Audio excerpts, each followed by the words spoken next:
Hello दोस्तों,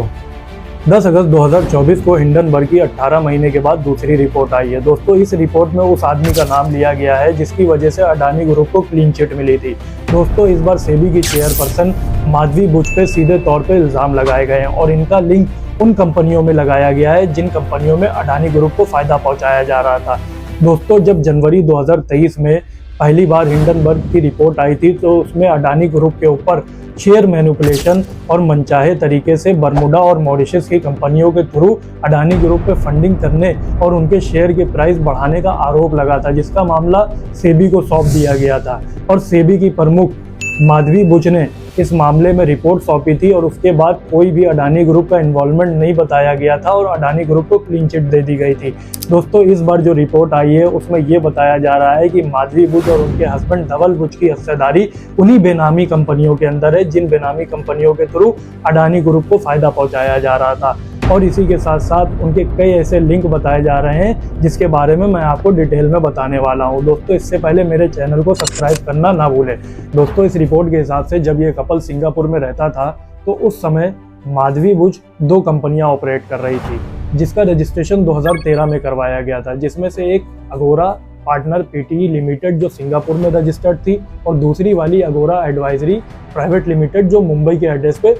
registered थी। इसी के साथ साथ धवल बुच उस समय यूनिलीवर में चीफ प्रोक्योरमेंट ऑफिसर की पोस्ट पर वर्क कर रहे थे। सिंगापुर में इस कपल ने 5 जून 2015 को IPE plus fund 1 account open करवाया जिसके थ्रू इसी बेनामी कंपनियों में हिस्सेदारी ली गई। इसी के साथ साथ इसके डिक्लेरेशन को इंडिया की कंपनी इंडिया इन्फोलाइन ने कंफर्म किया। दोस्तों, जब अप्रैल 2017 में इनको सेबी का होल टाइम मेंबर अपॉइंट किया गया तो 22 मार्च 2017 में इन्होंने मॉरिशस की फंड एडमिनिस्ट्रेटिव ट्रस्ट को अपना एक जीमेल लिखा जिसमें उन्होंने आज की तारीख के बाद जो इनका जॉइंट अकाउंट इनके हस्बैंड और वाइफ दोनों के नाम पे था वो सिर्फ हस्बैंड के नाम ट्रांसफ़र करने को कहा और बताया कि आज के बाद सिर्फ इनके हस्बैंड ही इस अकाउंट को ऑपरेट करेंगे। दोस्तों, इस पोस्ट पे रहते हुए इन्होंने 25 फरवरी 2018 को इंडियन इन्फोलाइन को अपनी यूनिट रिडीम करने के लिए अपने पर्सनल जीमेल से मैसेज लिखा और 26 फरवरी 2018 को इनके पास मॉरिशस की उन्हीं कंपनियों का स्टेटमेंट आया जिन कंपनियों के थ्रू अडानी ग्रुप को फ़ायदा पहुंचाया गया था। इसी के साथ साथ दोस्तों, पहली बार 2019 में रियल एस्टेट इन्वेस्टमेंट ट्रस्ट को सेबी से आईपीओ की मंजूरी मिल गई और शेयर मार्केट में रियल एस्टेट में इन्वेस्टमेंट का एक रास्ता खुल गया जिसको स्पॉन्सर करने वाली कंपनी ब्लैक स्टोन थी। और 3 महीने के बाद इनके हस्बैंड धवल बुच को उसी कंपनी में सीनियर एडवाइज़र की पोस्ट पर अपॉइंट कर दिया गया। दोस्तों, धवल बुच एक प्रोक्योरमेंट ऑफिसर के पोस्ट पे काम कर चुके थे और इस फील्ड में उनका कोई भी प्रीवियस एक्सपीरियंस नहीं था और ब्लैक स्टोन पूरे वर्ल्ड की सबसे फेमस कंपनी है और उनको इस कंपनी में इतनी बड़ी पोस्ट का मिल जाना एक बहुत बड़ी हैरत की बात है। दोस्तों, 1 मार्च 2022 को इनको सेबी का चेयरपर्सन अपॉइंट कर दिया गया और सिंगापुर की रिकॉर्ड के हिसाब से जो हिंडनबर्ग ने रिपोर्ट सौंपी है उसमें 16 मार्च 2022 तक सिंगापुर की अगोरा कंपनी के टोटल शेयर माधवी बुच के नाम पे थे जिसको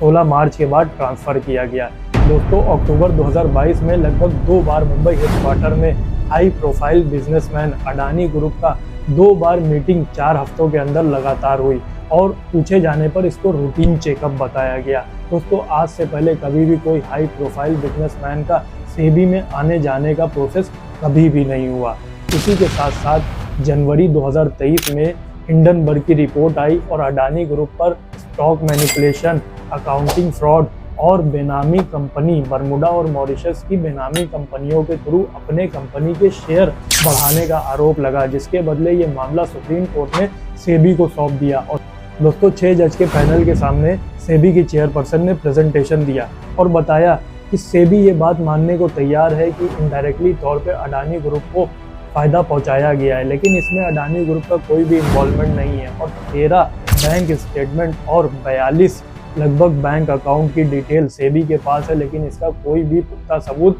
किसी से लिंक करके नहीं बताया जा सकता है। इस वजह से उन्होंने इस केस में ब्लैंक ड्रॉ किया, जिसके बाद अडानी ग्रुप को क्लीन चिट दे दी गई और ये मामला ख़त्म हो गया। इसी के साथ साथ हिंडनबर्ग की रिपोर्ट में ये बताया कि अगर आप उन बेनामी कंपनियों के फंड्स और शेयर होल्डर को ढूंढना चाहते हैं तो सेबी के चेयरपर्सन को शीशे के सामने खड़ा करके देख सकते हैं। हिंडनबर्ग की रिपोर्ट में माधवी बुच पे ये आरोप लगाया गया कि जब ये सेबी की ऑल टाइम मेंबर की पोस्ट पे थी तो जितना इनकी सैलरी से अर्न हुआ था उससे लगभग 4.4 टाइम्स गुना ज़्यादा पैसा इनकी शेयर होल्डर में फंड किया गया है। दोस्तों इसके रिप्लाई में माधवी बुच ने ये बताया कि मेरी दोनों फर्म पे मेरे सेबी ज्वाइन करने के बाद मेरे हस्बैंड ने प्रैक्टिस चालू कर दी थी और उसी के साथ साथ उन्होंने बड़े बिजनेसमैन के साथ काम किया जिसकी वजह से इनको प्रॉफिट हुआ। दोस्तों मुंबई में अगोरा एडवाइजरी प्राइवेट लिमिटेड के शेयर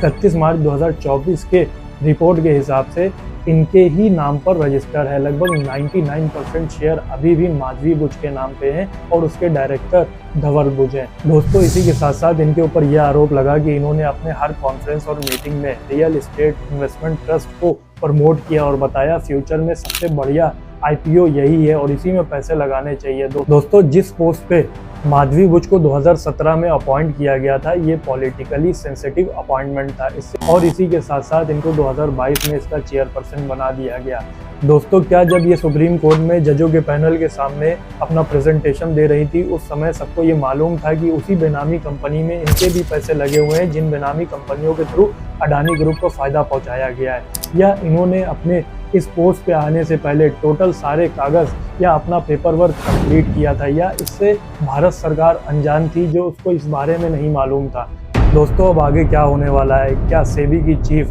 माधवी बुच इस्तीफा देंगी या दिया गया सुप्रीम कोर्ट का फैसला खारिज किया जाएगा और दोबारा अडानी ग्रुप के ऊपर केस चलाया जाएगा, या इसी के साथ साथ भारत सरकार कोई कदम लेगी? दोस्तों कोई भी बड़ी अपडेट आती है तो मैं आपको सबसे पहले अपने चैनल पे अपडेट दूंगा। इसके लिए हमारे चैनल को सब्सक्राइब करके रखें और बेल आइकन को दबाना ना भूलें।